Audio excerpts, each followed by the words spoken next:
Est-ce qu'on peut évaluer un peu la puissance d'un être humain par rapport à son impact au niveau de la pénétration sociale? Pour moi, la pénétration sociale, ça veut dire quoi? Ça veut dire quel taux d'influence un individu il a sur ses congénères en fait. C'est ce que j'appelle le tissu social. Pour moi, ça veut dire les personnes d'un environnement en fait, qui environnent une personne. Le tissu social, il fait pression sur chaque individu. Qu'est-ce qui vient à l'encontre de cette pression sociale? C'est le taux de pénétration sociale que chaque individu va formuler.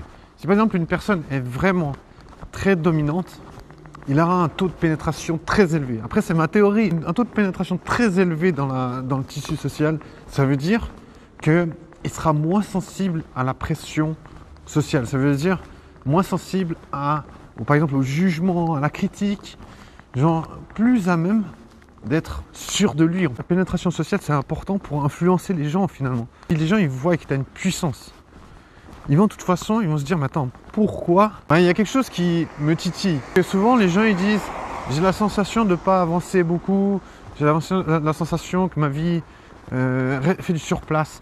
Qu'est-ce que ça veut dire? Avancer, ça ne veut pas dire voyager partout. Faire 15 fois le tour du monde, tu ne vas pas vraiment avancer dans ta vie. À partir du moment où tu n'as pas de pénétration sociale, ça veut dire à partir du moment où tu n'as aucune influence sur personne, et bien en fait, tu es personne. C'est pour ça qu'il y a des gens qui peuvent te dire t'es qui? Parce que en fait, tu représentes absolument personne.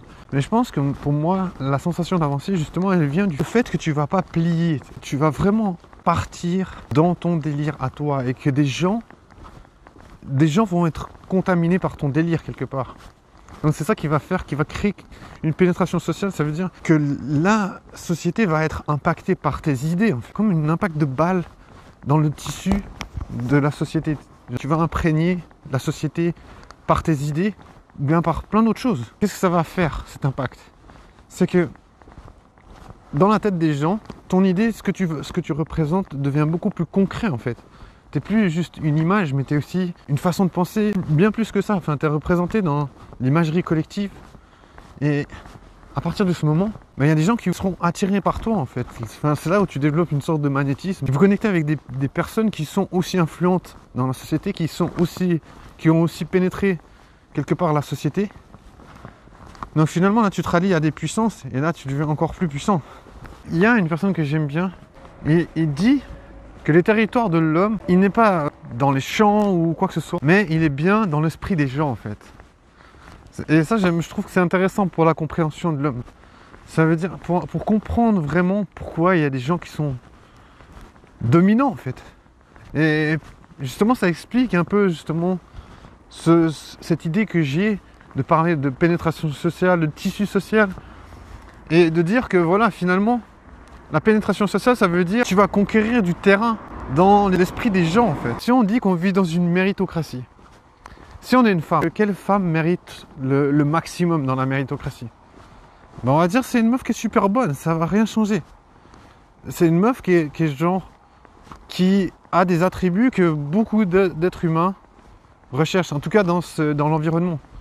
Donc finalement, la meuf, elle n'est pas vraiment concernée par la méritocratie dans sa personne elle-même, puisque finalement elle n'a pas besoin de se dire ouais, il faut que je sois au sommet de la hiérarchie. Ça va pas vraiment changer grand chose. La meuf, si elle est CEO de 46 compagnies, elle sera pas plus désirable. J'aime toujours proposer des façons de voir les choses. Et surtout, moi je me dis, il faut toujours vérifier. Pour une femme, si elle veut vraiment pénétrer le tissu social, elle n'aura pas le même travail. Moi je pense qu'elle doit être belle et elle doit suivre ce qu'on lui dit de faire. A contrario, on peut voir les genres de milliardaires extravagants comme Elon Musk qui justement va lancer des idées totalement folles, révolutionner 10 000 trucs. Je veux dire, ça c'est vraiment à l'opposé. Je veux dire, lui, il a pénétré fortement la société, il a influencé beaucoup de gens et il a influencé le marché. Je veux dire, ça c'est typiquement les genres de personnes qui ont une pénétration sociale élevée et ça se voit que ces gens-là, eux, ont une réussite et c'est ce qu'on attend des hommes en général. En disant ça, je viens juste certifier que hommes et femmes n'ont pas affaire aux mêmes enjeux. Enfin, s'ils veulent une pénétration sociale élevée, ça veut dire, comme j'expliquais avant, la sensation d'avancer dans sa vie, ben, on n'aura pas le même type de comportement face à la vie. Alors je veux dire, à quoi ça sert de se poser ce genre de questions? C'est surtout pour s'éduquer et surtout se dire qu'est-ce que la société attend de nous finalement. Parce que je veux dire, il y a des gens, ils ne savent pas du tout qu'est-ce que la société attend d'eux. Et je pense que c'est très utile à la société quelque part parce que finalement, comme je disais souvent, plus il y a de gens qui sont pas éduqués et moins il y a de concurrence finalement. Si tout le monde était putain d'éduqué, il y aurait une concurrence beaucoup plus ardue. C'est pour ça qu'on ne peut pas vraiment dissocier cette compréhension de pénétration sociale si on veut comprendre vraiment la dynamique sociale. Ça veut dire qu'est-ce qui se trame en fait dans les comportements humains.